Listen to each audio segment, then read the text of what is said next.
Welcome aboard the Boat Buyer's Secret Weapon podcast, where we're dedicated to helping first-time and experienced boaters find the right boat at the best price and ensure all boaters have years and years of happy boating fun because life truly is better on a boat. Today's podcast is sponsored by the First Time Boat Buyers Academy, so you can find the perfect boat at the lowest possible price and buy with 100% confidence. For a short video, visit boatbuyerssecretweapon.com/academy. Now, let's hop aboard and have some fun. Welcome to the Boater Secret Weapon podcast. I'm your host, Captain Matt, and today we're here with Mark Phillips. He is down in Austin, Texas. He is second time guest. I think this is the first time we've done a follow-up interview, which is going to be really exciting. Mark is in his second season with his Harris Pontoon with a 350 Mercury? 300. Okay. I know I shortchanged you one time and I said 250 and I didn't want to be on the low end there. So tell me, Mark, how's the summer going so far? Summer's going good in Texas. We are in the midst of a drought. It's a little bit hot and dry down here, and so our lake is low on water. It's really a reservoir on Lake Travis, and so recreation is secondary to providing water to Central Texas. So anyway, there's some good and bad with that. The bad is that they had to physically move our entire marina across the lake to deeper water because I'm in a very narrow cove, and where all the docks are at the shallowest point when the lake is full, I believe, is only 15 feet. And so if the lake is down, let's just say 10 feet of water, and those boats that are sitting there at 5 feet, they can't lower their hoist. So they had to move us all the way out. So we have to take a boat to get to our boat now. So that's a little logistically been a little difficult because they're running just 2 shuttles. And then, of course, you got to have some hours restrictions because they're not running them 24 hours a day. Not that we're on the water at 3 a.m, but if you want to come back in late at night, they stop, I think, like 9 o'clock. So that's been a little challenging. But on the positive side is the lake is very empty. There's not as many because most of the public ramps are closed to launch boats. And so it's been, I mean, on a Saturday or Sunday afternoon where normally I would avoid pulling kids on a tube, it's actually been doable. So nice. That's been kind of nice. Yeah. I was down there. Down there in like 2012, 13-ish time frame. And you guys were, Lake Travis was down like 40 feet. I went to a marina and I was shocked to see the parking lot, and then way down the hill was you can see where they had moved it multiple times as it had gone down. So yeah, and everyone says it's kind of cyclical. They say it'll fill back up like a bathtub because all the lakes, the water kind of runs, I think it's northwest to southeast. So unfortunately, even if it rains a ton where we are, it really won't fill the lake up. It has to rain like northwest of us because the water flows because it's all dammed. So it happens. The last time they had to move the marina, I think, was 2015. So we're in 2022. So if it happens once every 7 years, I'm not that concerned about it. Yeah. But I was a little concerned though now. So we're anchored in 100 feet of water, which is nice because it's literally almost like in the middle of the lake. I mean, they just moved the entire marina just against one of the lake walls where you can't get there by car. I mean, you can only get there by boat. But since it's in the main channel, all the massive boats that are going by, and so our pontoon is on the hydro hoist. If your listeners are familiar, it's just basically we have zebra mussels, which attach to the bottom of your boat. They're an invasive species in Lake Travis, I think in most of the lakes in Texas. Yeah, and for sure. So if you don't keep your boat out of the water, I mean, they absolutely just cover your entire boat. It really kind of ruins it. It can affect performance. So you basically have to keep it out of the water. So anyway, the hoist design is very simple. It's just two big plastic heavy duty tubes with a pump. And so when the tubes have water in them, it sinks and they pump the water out and it raises it and it floats. So we keep it lifted, but it is big time bouncing up and down because there's no wave break now where our marina sits. And so I was like, man, I hope this thing is going to hold, because I know that people have private docks on Travis and they take a beating and they're always complaining about it. So I didn't know what your experience is with these hoists. Hopefully they can stand some abuse. Yeah, we have a similar setup. Ours aren't Hydro Hoist brand. They're Hydro Lift, I think. But same concept. What we do is we just tie the boat on four corners if we're leaving for a long period of time, just in case something fails, a bolt shears off or something like that. That way your pontoon at least stays in the slip and doesn't get lost. But for the most part, they're good. The biggest thing is just inspect it for a bolt that might be getting, maybe a little bit loose, and a big wave's kind of working it loose, and eventually it'll get sheared off. When we were down at the Ozarks, I was talking to my friend Dave Anderson. He's got a 36-foot Envision right on the main channel in the Lake of the Ozarks. Lives in Nebraska, flies down, several times a month. But he's like, our lift has broken like 5 times in the last couple of years. And he said it's always a bolt, and it's always a different one. So just pay attention to the bolts and inspect it. You'll be in good shape. Yeah. Yeah, I was trying to do that. We have these little planks that you can walk alongside, which is nice if you want to kind of wash the boat. So I was kind of getting under there and checking. But, I mean, it's a pretty simple design. I couldn't tell anything, but they're definitely, I mean, it is bouncing up and down. And we do have power out there. They were able to get generators. So at least we can lift it, because otherwise we only be able to lower it. So I was at least impressed that they were able to get us power. Figured the electricity out. Well, that's good. So what have you learned? This is your second, you're almost at the, we're mid-August here. What have you learned that you think would be valuable for somebody that was 18 months ago when you first bought your Harris?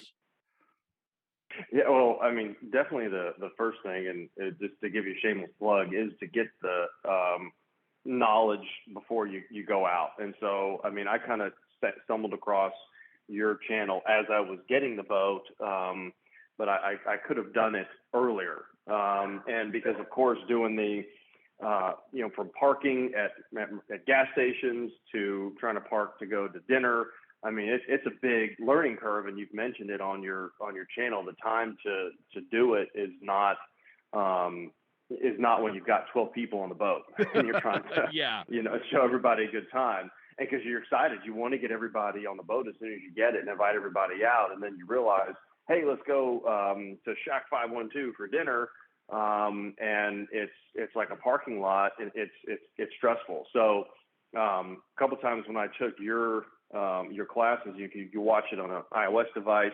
I was on the boat and watching do the courses as I'm trying to park it. And so that was the best thing, is to go out on like a Wednesday. In fact, I just did this with my neighbor who just got a Yamaha jet boat, and I helped him go out. He's like, hey, I need to learn how to park this thing. I said, let's just take some time off work and go out on a Tuesday morning, I think is when we went.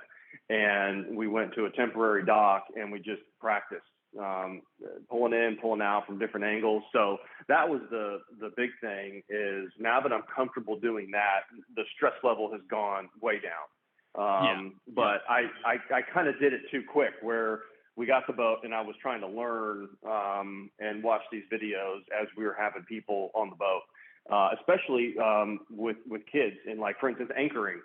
I know I've talked to you before about the box anchor, but when I first got the boat, I just had this Danforth, just the standard anchor that the dealership was like, hey, this is the correct weight and type of anchor for your boat. Yep. I mean, I had no idea how to anchor. So then we're going out. I've got 6 adults and 6 kids, whatever it is, on the boat. And we're stopping. Everyone is jumping up and down, kids, to want to hop in and swim. I'm like, all right, well, let me throw the anchor in, and then you guys can swim. Well, I throw the anchor in, and of course I'm not anchored. Yeah. And then I've got kids in the water, and I need to move the boat, and it's just kind of like, all right, you got to get away, because we have, of course, an outboard motor, which I said the only downside for having an outboard motor is it's just from the people who have those wake boats, they can move that boat around with people right there. It doesn't matter. But for me, obviously I can't. So anchoring was a huge deal. Finding out what anchor was right for your boat. And it also was not so much the type of anchor, but there's certain areas of the lake where I just can't anchor for whatever reason, whatever the bottom is. I just don't have luck. So I've now kind of found the spots where I know I can drop the anchor and it's gonna catch on the first time. But that took me a while to figure that out. So And you converted 100% to the box anchor now? I did. I was going to bring that up to you as well. It works great. I do the 2-to-1 ratio, so 2 feet of rope per 1 feet of water, and I don't use a chain. No chain, because they don't recommend it for like the chain, like the first 6 feet, because I know that kind of helps keep it down, because the way the box anchor is designed, it flips on its side, and so I usually deploy it off the port side. And because that just seems to work for me. But I was thinking about getting I'll still sometimes get some sway back and forth where the boat's kind of swinging around it. Yep. So I was considering getting like a small box anchor and deploying it off the rear starboard side. What do you think about that? Yeah, for sure. Just be aware. The only thing, and it's not really in your situation, but for other listeners, is just be aware that you're not in a position where waves are going to be breaking over the back of your boat. You know, if you're at the coast or if you're in a really choppy area, but for where you're anchoring out with kids, absolutely. It'll keep you situated so that you're facing what you want to face, so that I like to set it up when I do that, so the back of the boat is towards the shore. So as the kids are swimming around, everything happens off the back where they're getting on and off the ladder. And that second anchor will hold you in a spot versus swinging around the radius of the anchor line or road. And would you just do 1-to-1? I mean, so if you're at 30 feet of water, you would drop like maybe 31 feet. Okay. Yep. Yeah. You're just using that to keep it so it does the waves don't or the wind don't move you around. You don't need a whole lot. Okay. Yeah, and that's the other thing. I think I made a mistake, and I've already used like Loctite on the anchor just to make keep it so it doesn't detach. Oh, yeah. I think the rope I got was too thin, and it's harder to pull up. That's the other thing is because it's heavy. So I think it's the medium-sized box anchor. I think it's 35 pounds, maybe 30 pounds. But I kid you not, more often than not, I'll be pulling this thing up, and I'm like, this feels like it's 55 pounds. Why is it so heavy? Well, I'll literally have grabbed a massive rock, and so I'm pulling up my anchor and a massive rock, and my hands are about to bleed. So I mean, because it will catch so well that most of the time I can't just move the boat right underneath the anchor and pull it up. I actually have to use the motor a little bit to pull it free. Yeah. Because I think Travis has a lot of trees and stuff and stumps, and so people talk about it all the time on Facebook. They cut anchors and they pay divers to go down there and get them for them. So especially on the big cruisers. Yep. Right. I didn't realize that. Yeah. What kind of rode are you using? Is it the braided or is it the 3-strand? Do you know? It's the braided. Okay. Mm-hmm. Yeah, I bought during the pandemic. I bought 100 foot of anchor line that was the nylon braided, and I found that was crazy slick and hard to pull up. And when I went back to get the 3-strand, the white 3-strand, same half inch, it was much easier because it just wasn't as slick. It was more sturdy. It didn't float. You're right. So I know it's softer almost. Yeah, exactly. Mm-hmm. Yeah, I know. When I actually did too is I took a lot of time. I spray painted every 10 feet when nice. I bought it. So I just sprayed some red spray paint on there, so that way I can just count off 30 feet real quick. Yep. And so because I was trying to do it just based off of my arm span, but then I get distracted and people are talking at me. So now I found that's a real easy way. I just did it before I've done all the things with rope, and it's too small, and I'm like, I need to get a bigger one, but I just don't want to go through having to detach the other one with Loctite, probably bolt cutters cut it off, but I can't imagine you get distracted with 6 kids on the boat. What's possibly going on? I know. That's what I told my wife. I said, you know what? We're no longer going out on the boat where the kids outnumber the adults, because everybody's got a problem. Like it's just like the entire 3 hours that we're out there, we're just solving problems.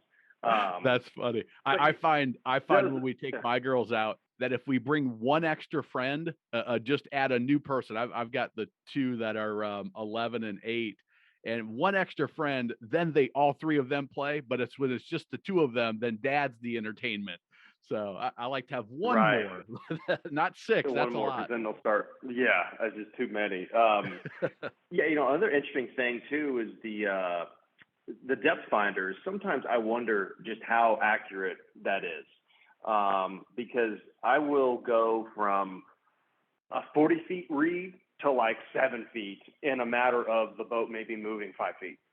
And so I'm like, there's no way that, and so that's where I'm also wondering, well, 2 problems. One is there's a ton of hazards in the water right now because of the level being so low. But then secondly, I think that also could be why sometimes I'd had in the past a more difficult time anchoring with just the standard anchors, because maybe my depth finder's not as accurate as it should be. What do you think? Well, a couple thoughts there. The first is I would check to make sure that your transducer is level. So if you go, it might be it's mounted off the back of one of your tunes. Yeah. Just make sure it's shooting at a 90 degree from the edge of the boat or parallel to the water.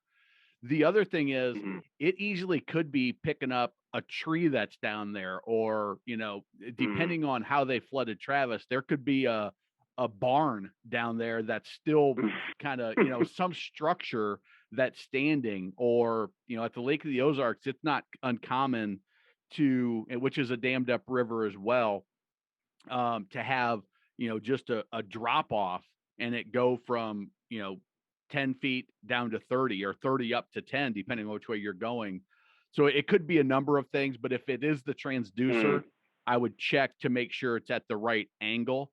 And then the other thought would be, if you're at any speed, 15, 20 miles an hour, it's not gonna read as accurate, because it's bouncing down and you're moving forward, and it doesn't get the return to the right level, if that makes sense.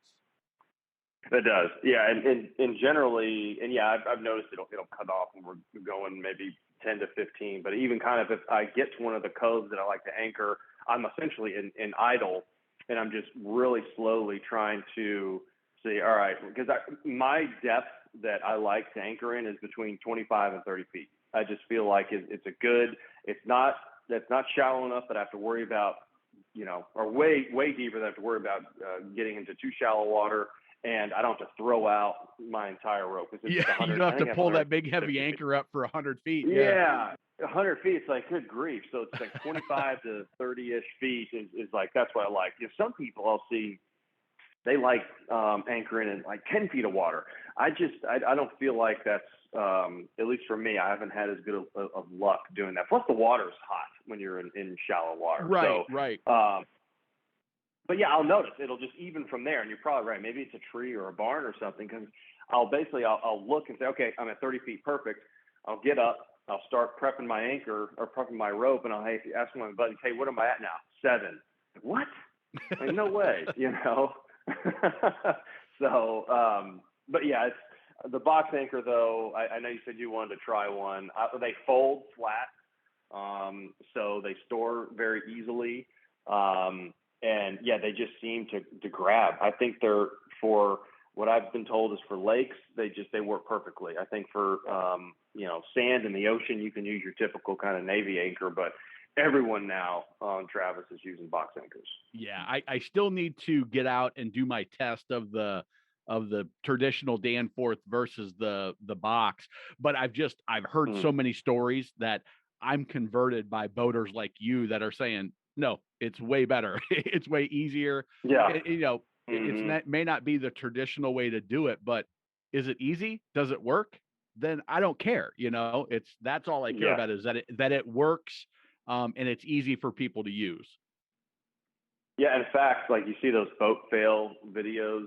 Yep. Sometimes if we will go out on a Saturday to one of the coves that we like, and it'll actually be entertainment where I'll watch people try 6, 10, 12 times, and they're just tossing that anchor in the water, pulling it right back up, tossing it in, pulling it back up, and then they'll just drive away. They can't do it.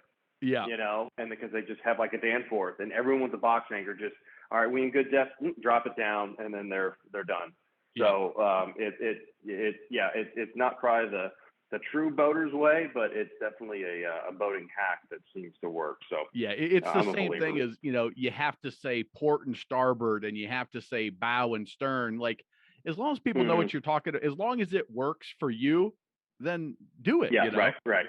As long as it's safe. Yeah, It's got to be safe. But yeah, Mhm. that's awesome. What else have you found? Because I know you've got kids. I know that you probably are at West Marine or Overton's or wherever you get your gear, and you probably have tried or looked at a bunch of gear anyway.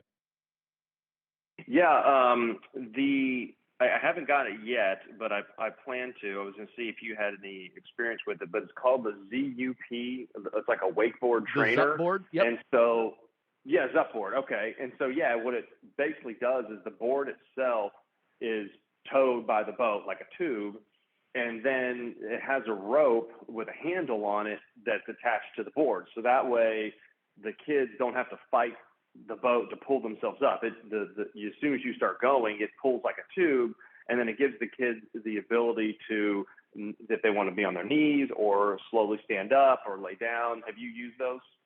I haven't personally, but I know a ton of people that have, and they're awesome. They're one of the things I really like about them is they're versatile. So you can do the pre-learning to ski.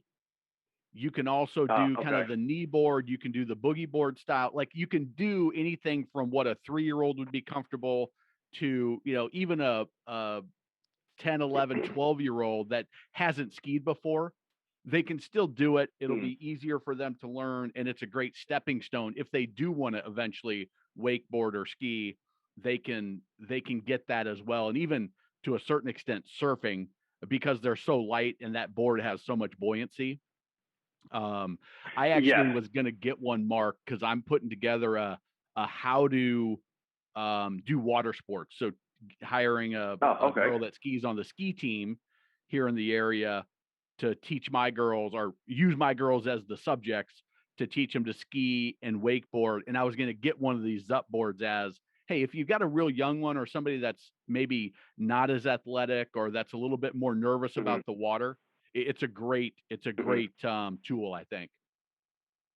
And that's what they told me, that because it was so buoyant that they're not going to get dragged under the water, and it's going to give them that ability to kind of do whatever they want. And then it's a good segue, because it's tough to pull yourself up using the rope like from skiing. I mean, you got to have the strength. And so I think my kids are comfortable enough in the water, but I think just every time we would give them the rope, as soon as you pull, they're just letting that thing go, you know? So I think they understand it, yet they got to pull themselves up. So I'll definitely, that'd be a good video to make, and I would certainly watch it. The other thing is, speaking of kids on tubes, I would say I don't like anymore having 3 kids on an inner tube, because the problem is, one of them, and we're not, our kids are young, so I'm not zipping around at 40 miles an hour trying to, pop them in the air. We're trying to keep them on. And we generally try and find a place that's not heavy traffic to tube, for obvious reasons. But even so, you still can't avoid other boats. You just can't, because you can't always be out on a Tuesday morning. But the problem with having 3 kids on an inner tube is one of them will fall. And then you can't really take your time that much to get around and get the other kid, because he's now in the water. And then what will happen is the other 2 fall off. So now I've got 3 kids in the water, and they're spread 50 or 60 yards apart. Yeah. And there's just been a couple of times that it was a little too close for comfort, where now we've got boats in the area, and I've got 3 kids in 3 different places. and so just for safety reasons, that's mainly because they always want to get on the tube with all their friends. They don't want to just ride Oh yeah, by for themselves, sure. of course.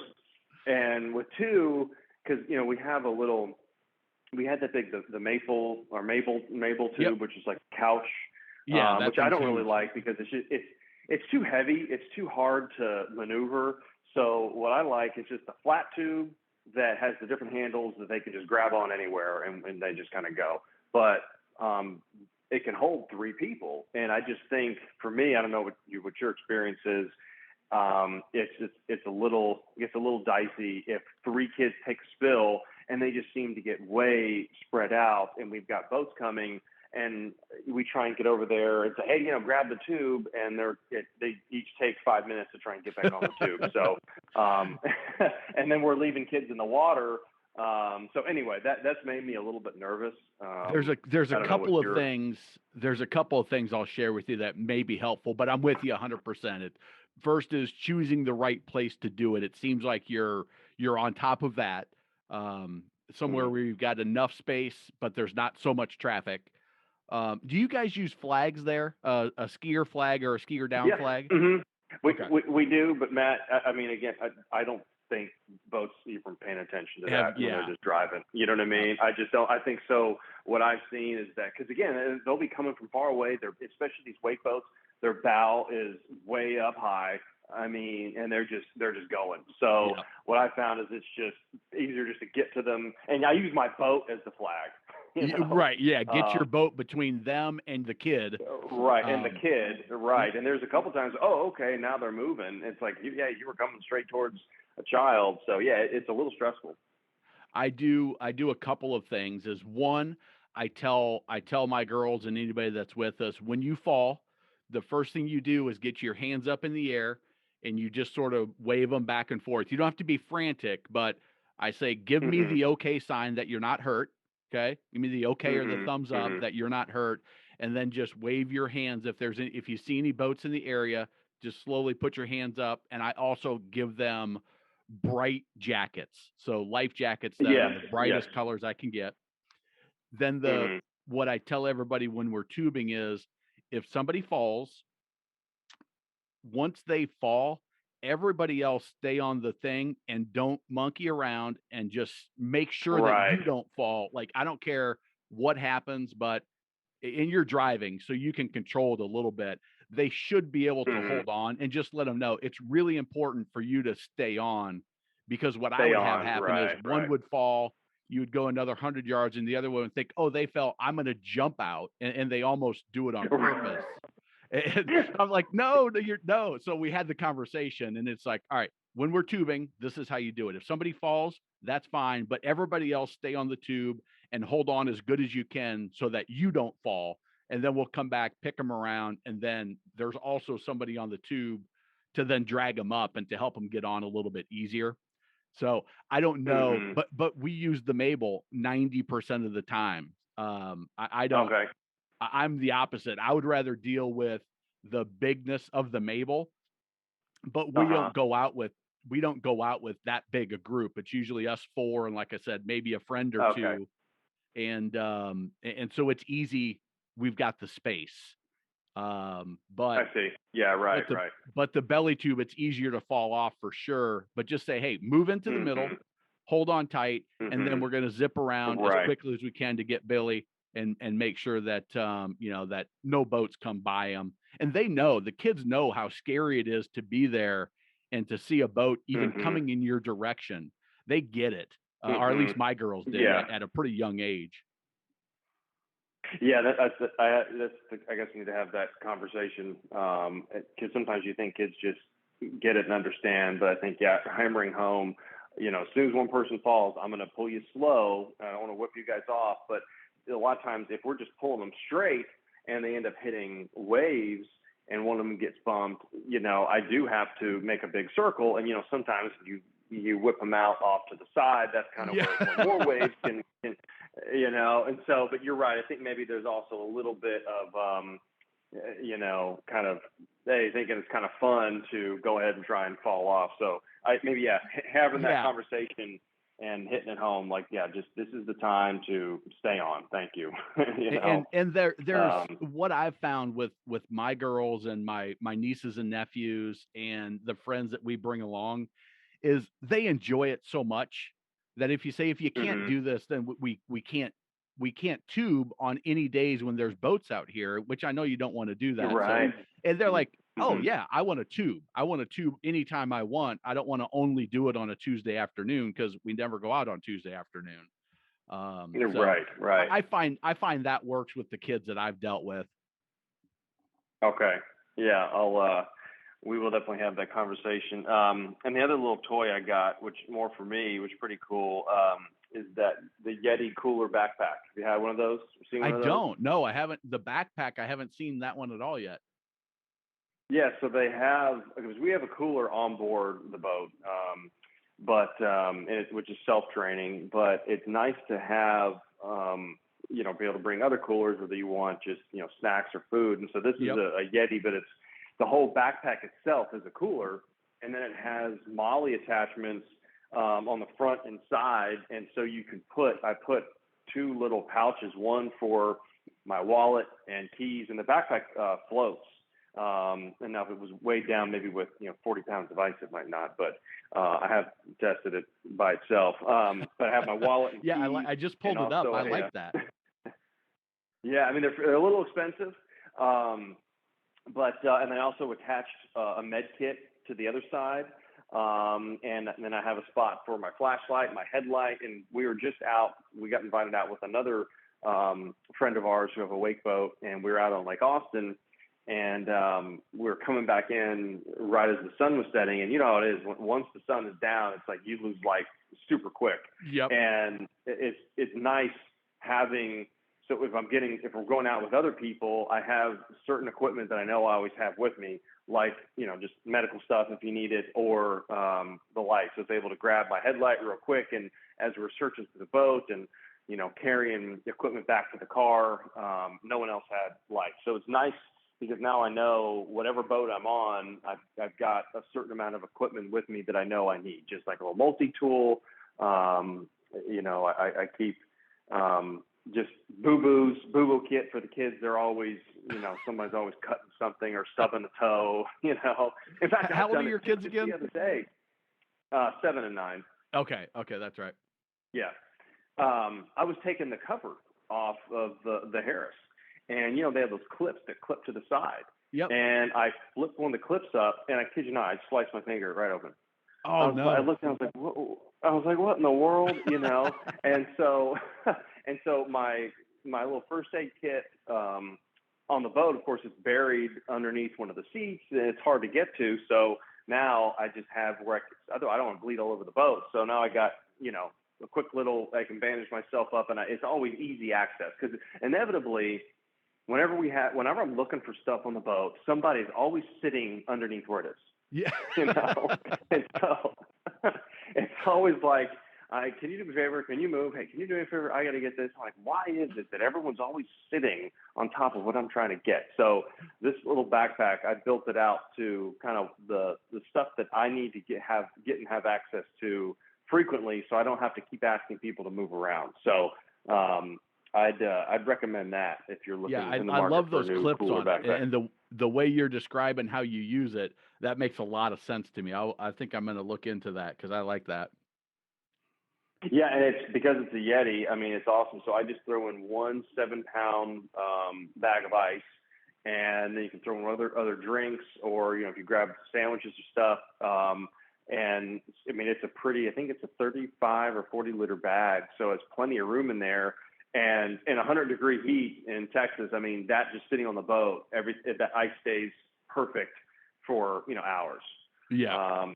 So it can get heavy, it could probably, depending on how much stuff you put in there, but that's been pretty cool. So I just got that recently, so I've been enjoying that. But yeah, the injuries, that was the thing. It's people are stubbing their toes because there's constantly kids jumping on and off the boat.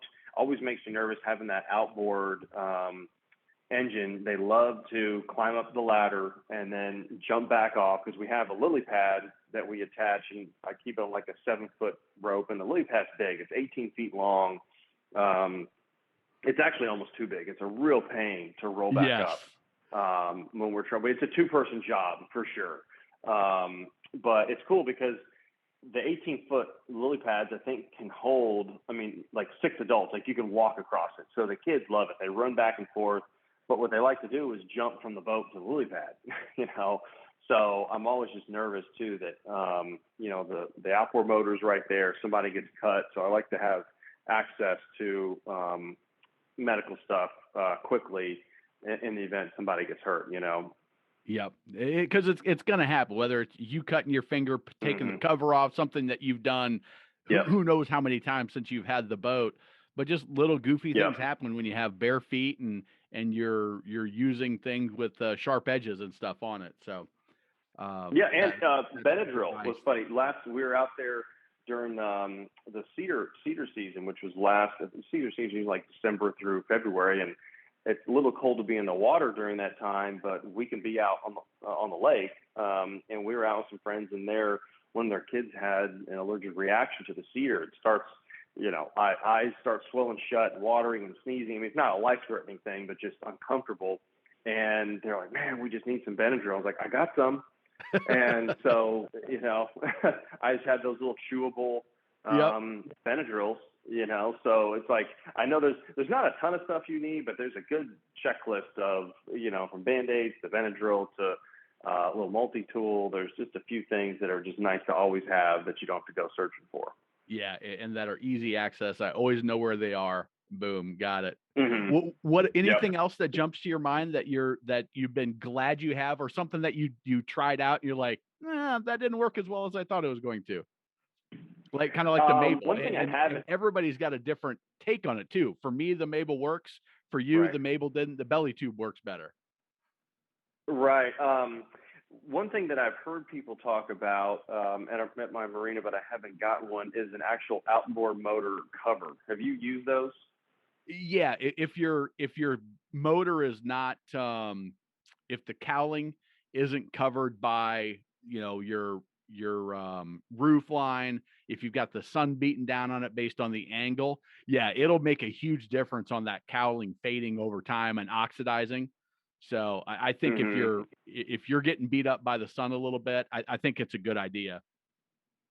Okay, because it's covered, but depending on what the angle is of the sun, it certainly gets, it certainly takes its fair share of sunlight, but I just haven't found, I don't know that Mercury actually makes a specific one. They have a ton of them on Amazon, and I've read reviews where people say that the cover itself with the clips actually scratch the motor. And a couple of times I thought about getting one, but then just from reading reviews, and you know how the reviews are. You can always get people that are either don't know how to do it. I'm sure you're familiar. Yes. But so I just didn't. If you've used them personally, I would like to get one because I do. My motor always just it gets dirty and because it's black, so it's hard to keep clean. Yeah, they make one with just a drawstring, which is I'm with you. I don't want anything that's got even a plastic clip or anything, but a drawstring that goes up and over, and then you cinch tight up by where kind of the your hydraulic steering or your power steering stuff is. That's the type. Gotcha. I don't know if that's a Mercury product. I don't remember. I don't remember where that who made it. But it's branded Mercury, so I would think they're licensing at least. Okay. Yeah, but drawstring only, no clips. All right. Yeah. I'll look into that. And then the other thing too, I had noted down to ask you about was depending on how I've got the outboard motor trimmed, I've got a ton of splashback up there, and it didn't bother me at first, but we'll be going underway, and I'll kind of look back. And I'm kicking up, tons of water onto the swim deck. And I usually keep it, I like the bow fairly raised, so I usually keep the trim at like 2.5. And I think that's a comfort, depending on how the boat's weighted, of course. But sure. I feel like that's a good trim to make, to be up. And that way, if we do take any like 3-footers or 4-footers from a big wake boat or something, we can eat it. But it's a little annoying that it's just constantly splashing up tons of water back there. It's part of it is just the way the pontoons are built. You've got a lot of turbulence where the motor is going to be, so you have to have it at the right level down there, and it's just going to cause some spitting up. If it was another brand that, or I'll say it this way, if it was a model and brand where they didn't hang that at the manufacturer, I would say maybe they hung it at the wrong level, because you've got the holes on the motor that you can raise and lower it. I would really be shocked if they put it in the wrong spot. But talk to your dealer about it and say, listen, have you had anybody else with yours is a Grand Mariner? Solstice. Okay. Hey, have you had anybody else with the Solstice, with the 300, that you've monkeyed with the height of the engine? And see, it's easy enough to do when you have your annual service done. They need the boat there, so they need the boat at the dealership. But it's easy enough for them to just hook it up, remove those bolts, and raise it or lower it. But at a certain point, it's just part of having a pontoon that it's gonna splash. I got you. I mean, yeah, it's not anything that gets us wet in the boat, but it's just something over time that I've kind of noticed. It can just be a little annoying. And I have seen on the Harris Pontoon, the Facebook group, not the splashing issue, but people have talked about, for various different reasons, that their motor was not hung correctly. Or at least that's what they're saying. And so I have seen some threads of people talk about that. So maybe, I usually get it serviced in January, February. So I'll put that on the list of things just to run by them and see what they have to say. They've been very good. And as you know, I know it's something you talk about a lot, but having that good dealer is definitely important. They've always been pretty helpful and responsive when I need them. Yeah, it makes such a difference having a good dealer that you can ask that question and they're gonna be responsive to it and not like just dismiss it. It's fine. But actually have a conversation and maybe even take a video of what it's doing so that you can show it to them at different RPM ranges. If that's normal. That's a good idea. Yep. Yeah. And that way, at least they can compare it to what they know it should be. And while we were talking here, if you go to mercurydockstore.com, they've got, it's engine-covers-storage, but if you go to the store, you'll be able to find it. mercurydockstore.com. Okay. Yeah, they've got them there. Good. Okay, I'll check those out.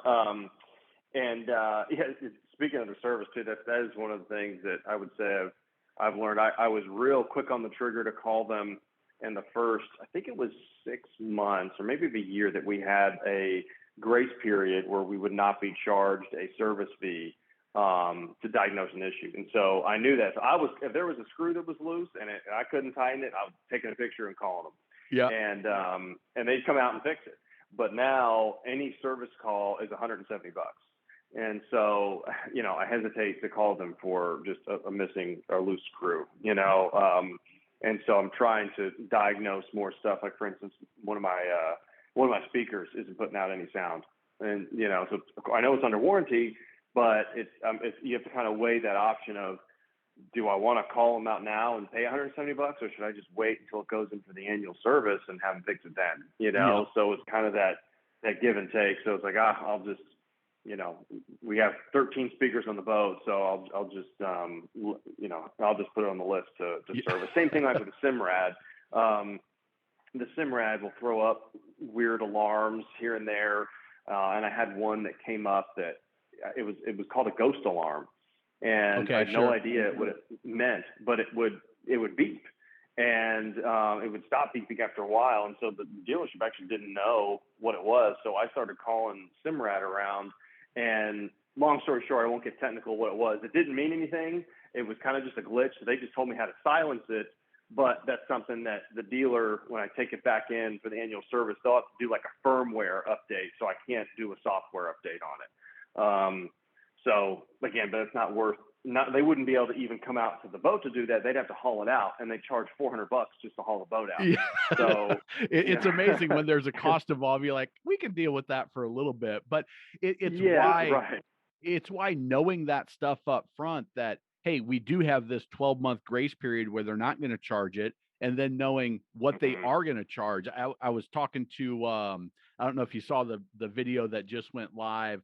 I had a technician friend of mine do a video on a service of a 70 Yamaha, just so people could see what it's all about and some tips if they wanted to do it themselves. But he's like, I've had people that say, hey, come pick up the boat, do an oil change. And then they get upset when the bill is like $400.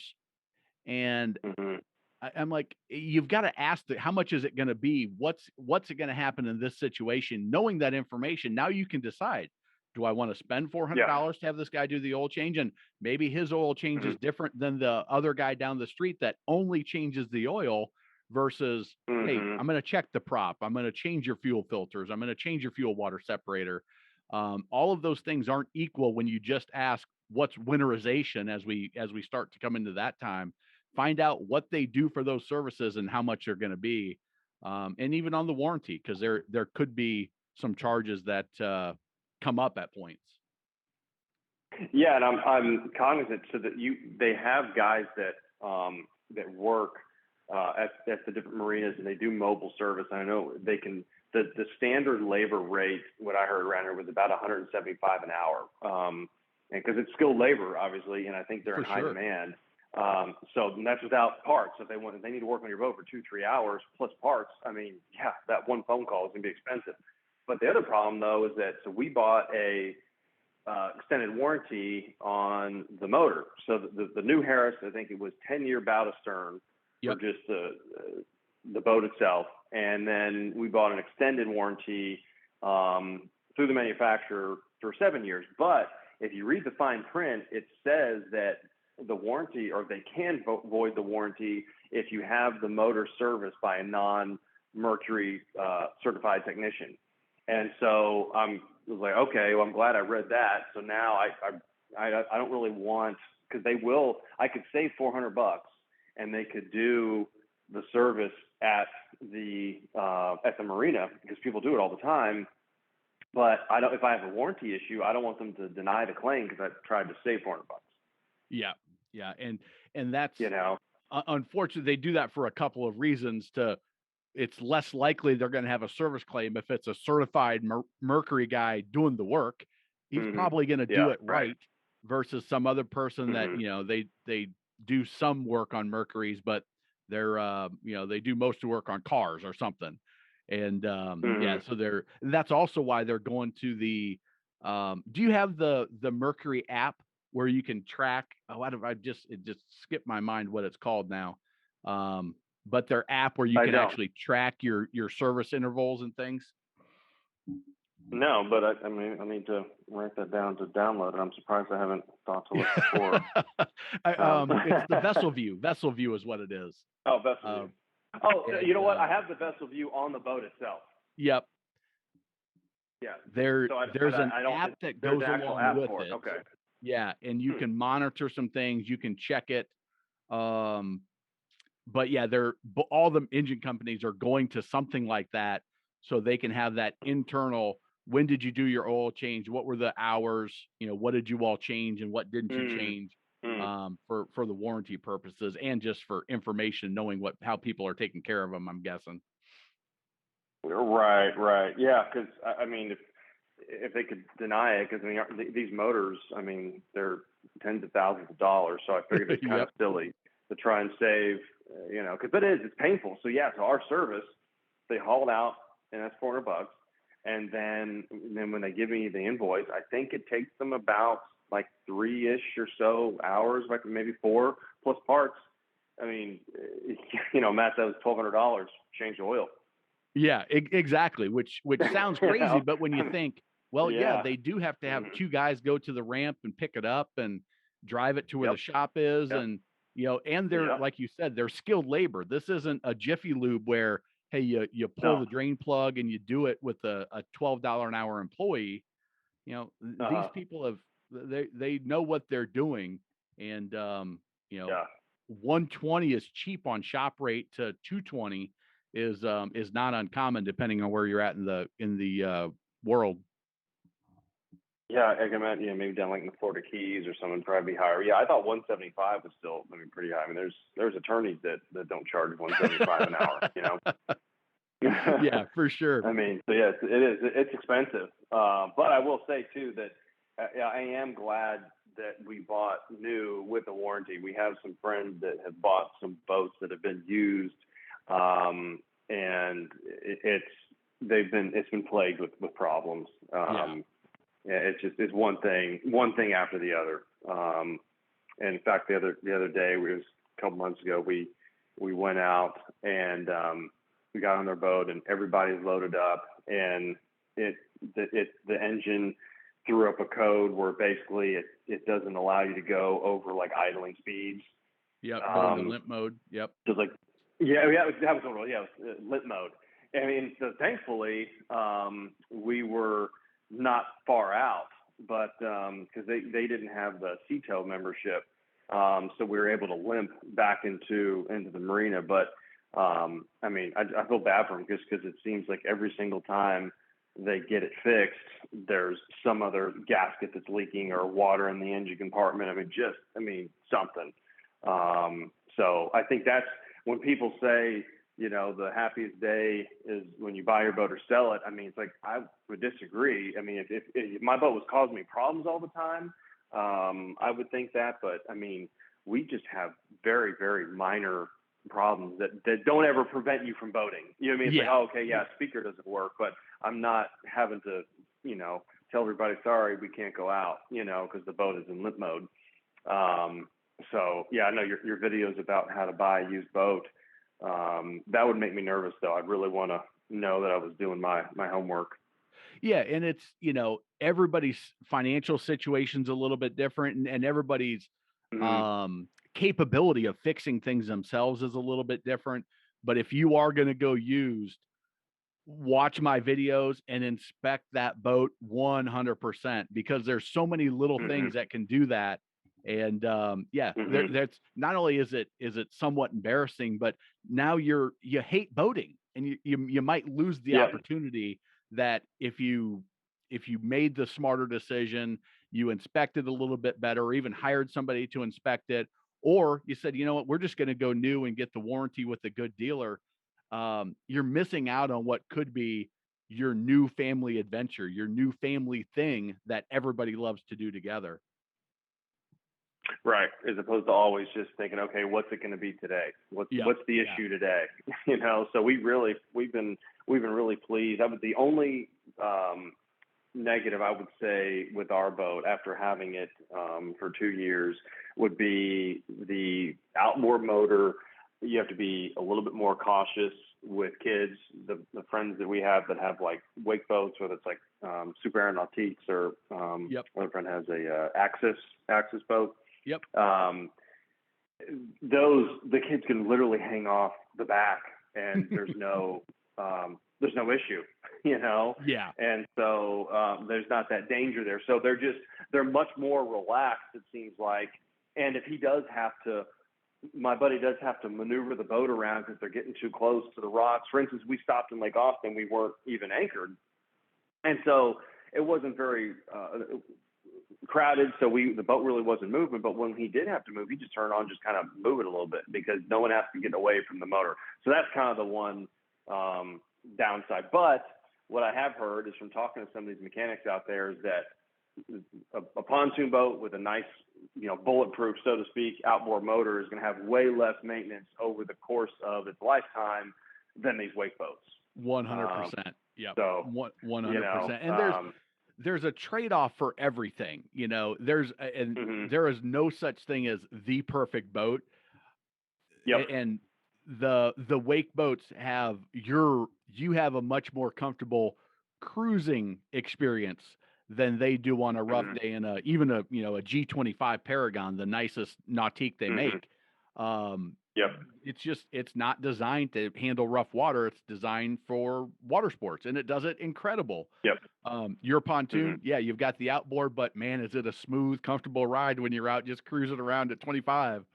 So yeah, no, you're exactly right. And then as far as the water sports go, I would just say that, yeah, I mean, the having 300 horsepower, I'm definitely glad that, and I heard you say it in your other, I think it was the latest video that you had about the potential mistakes of buying a boat that's underpowered, because yep.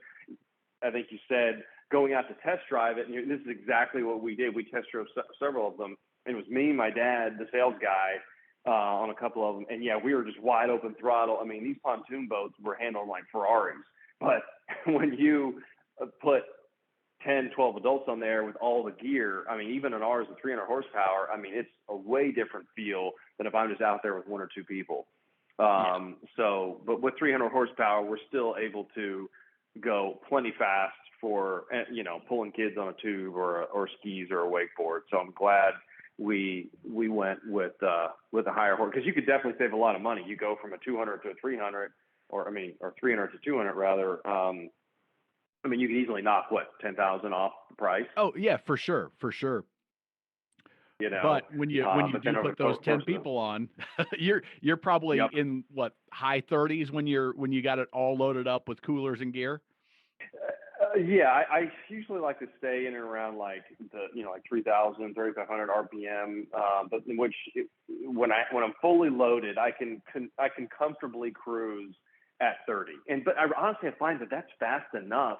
Any faster, and you got stuff whipping and flying around, and people are spilling drinks. It's like, what are we doing here? We're not trying to outrun a storm. Yeah. So I kind of think a comfortable cruising speed is like 28.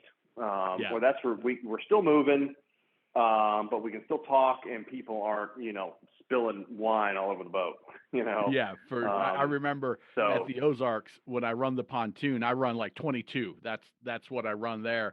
But I drove my brother's boat, which is twin engine, big speedboat.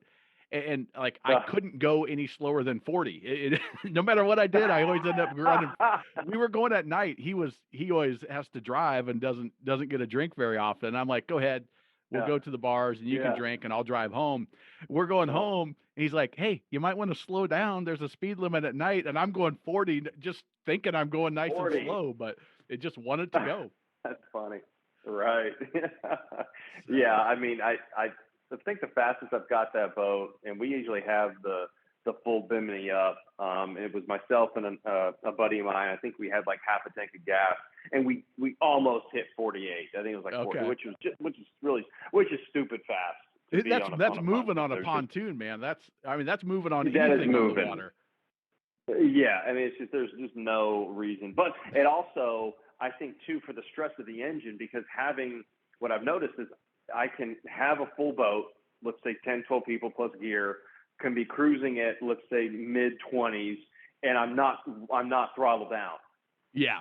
You know what I mean? Like I'm still just kind of like purring along. So I think I would assume that the engine would have less stress because it's not running at the highest RPM. I mean, that'd be like flooring your car every time you're on the highway. There's a huge difference between running at 75% throttle and lower and running at 90 or 100. I mean, the wear and tear on your engine is exponentially more the closer to wide open throttle you are in that last 10%. Right. Sure. Speaking of wide open throttle, one thing before I forget, when I told you before I had those issues with the spark plugs.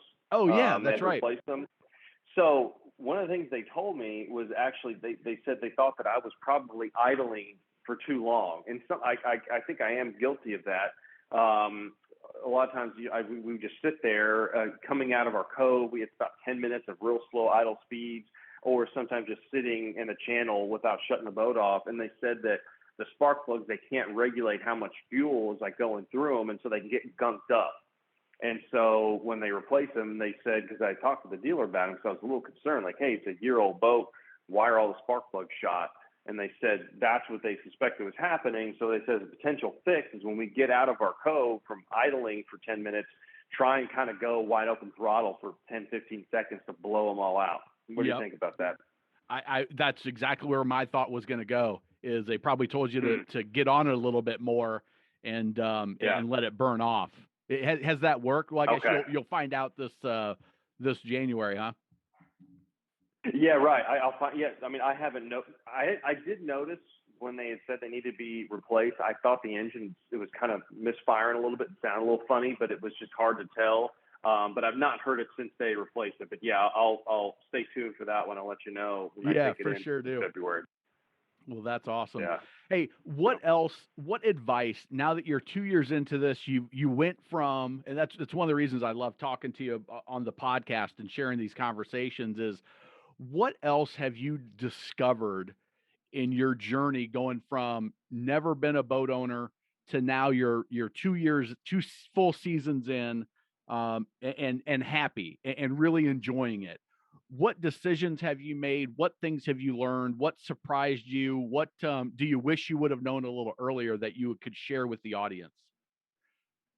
Yeah, I mean, I think I touched on a little bit before, but I feel like after almost 2 years, I'm just now getting to the point where, I mean, I'm far from being an expert boater by any means, but I'm comfortable enough now and know my way around the boat that I don't get stressed anymore. But Yeah.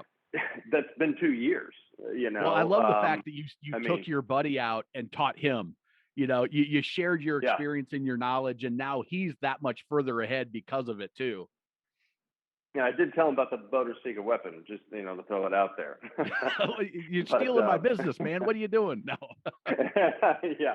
So, but yeah, I basically I think that it's so much different when we got the boat, and you think that it's similar to kind of driving a car, getting into a new sport, and that's kind of what it is, a new activity. I mean, there's just a ton that goes into it, from the safety aspect of it. I mean, from knowing how to use the trim to not take over water or take on water. I mean, you've talked about the trim in your videos. I mean, I remember for the first few months that I'd be driving the boat. I mean, there were some times I took waves over the bow and I'd have 2 inches of water sliding through the boat.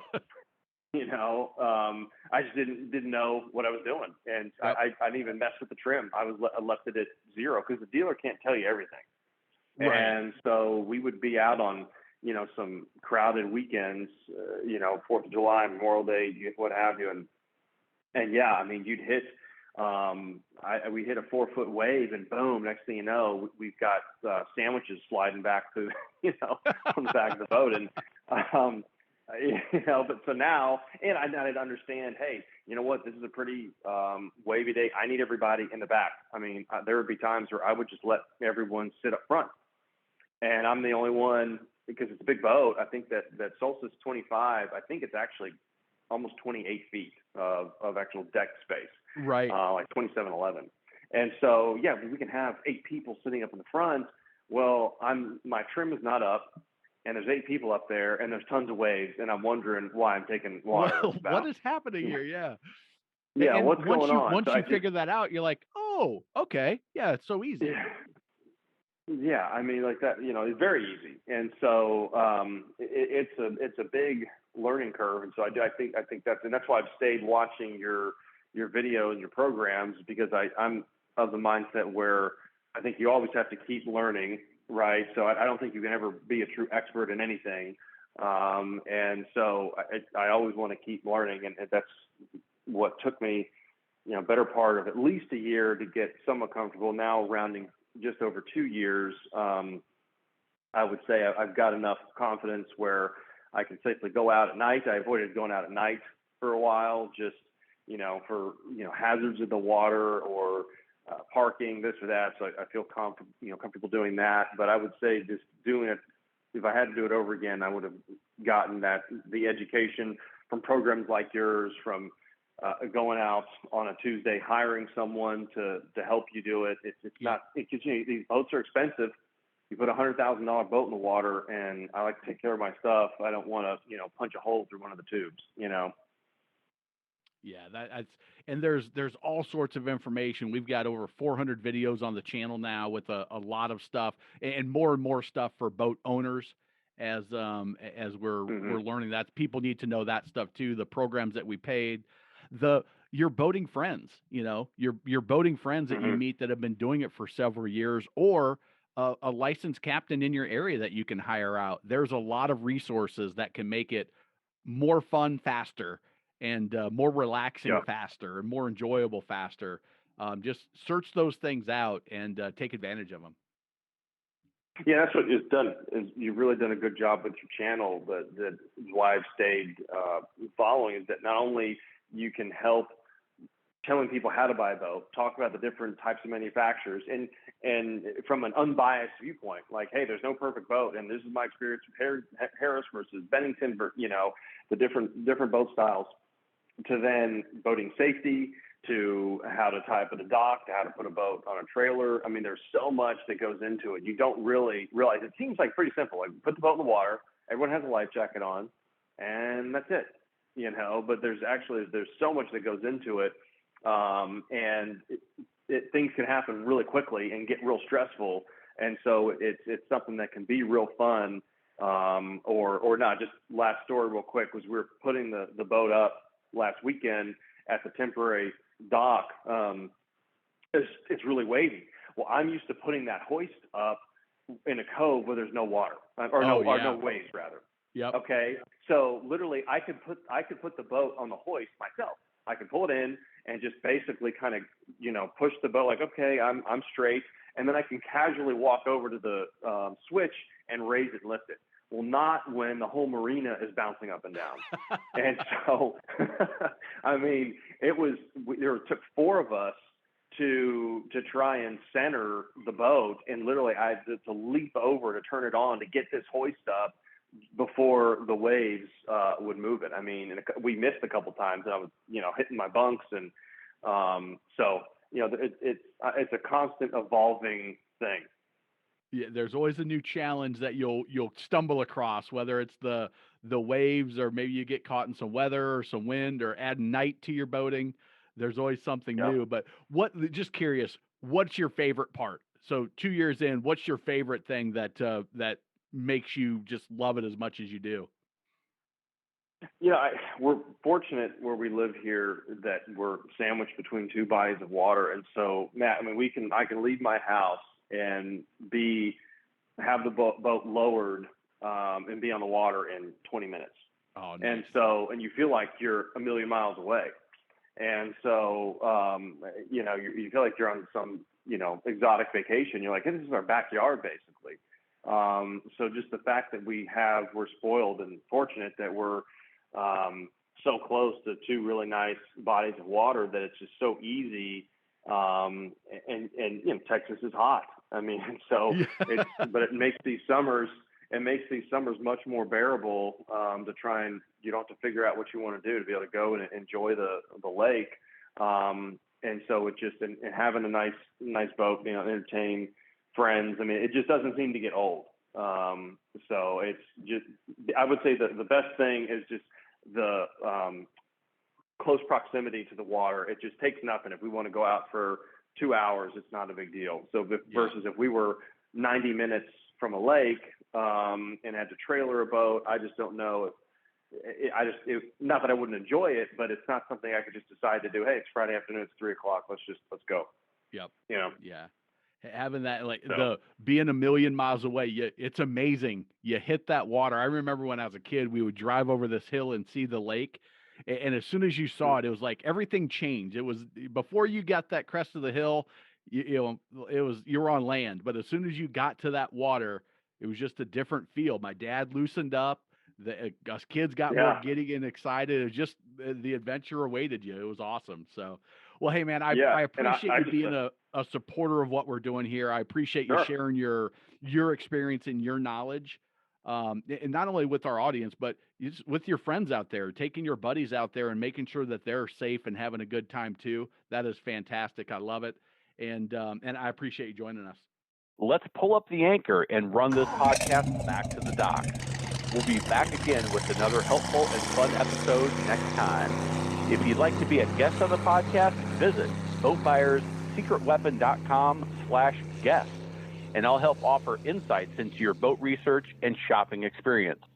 Also, we'd appreciate it if you took just 2 minutes to rate and review this podcast on Apple, Spotify, or wherever you get your podcast.